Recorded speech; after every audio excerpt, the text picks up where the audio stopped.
রাজশাহী মহানগর বিএনপির উদ্যোগে বাংলা নববর্ষ উপলক্ষে বর্ণাঢ্য বৈশাখী শোভাযাত্রা অনুষ্ঠিত হয়েছে। মঙ্গলবার সকালে নগরীর বাটার মোড় থেকে শোভাযাত্রাটি শুরু হয়ে জাদুঘর মোড় প্রদক্ষিণ করে শাহ মখদুম ঈদগাহ ময়দানে গিয়ে শেষ হয়। শোভাযাত্রায় মহানগর বিএনপির বিপুল সংখ্যক নেতাকর্মী স্বতঃস্ফূর্তভাবে অংশগ্রহণ করেন। শোভাযাত্রায় অংশগ্রহণকারীদের মাঝে ছিল বৈচিত্র্যময় সাজসজ্জা। কেউ কৃষক, কেউ জেলে, আবার কেউ তাঁতি সেজে গ্রামীণ বাংলার ঐতিহ্য তুলে ধরেন। র্যালিতে বিয়ের পালকি, গরুর গাড়িসহ নানা ঐতিহ্যবাহী উপকরণ শোভা পায়, যা পুরো আয়োজনকে আরও আকর্ষণীয় করে তোলে।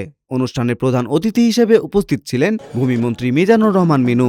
এছাড়াও উপস্থিত ছিলেন রাজশাহী মহানগর বিএনপির সভাপতি মামুনুর রশিদ, রাজশাহী সিটি কর্পোরেশনের প্রশাসক ও মহানগর বিএনপির সাধারণ সম্পাদক মাহফুজুর রহমান রিটন, মহানগর শ্রমিক দলের সভাপতি রফিকুল ইসলাম পাখি, মহানগর যুব দলের সদস্য সচিব রফিকুল ইসলাম রবিসহ বিএনপি ও অঙ্গ সংগঠনের বিভিন্ন পর্যায়ের নেতাকর্মীরা।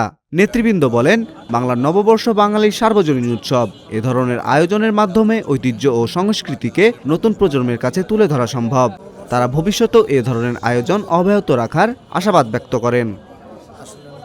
গোলাম মহিদুর, ডেইলি সিটিজেন ভয়েস।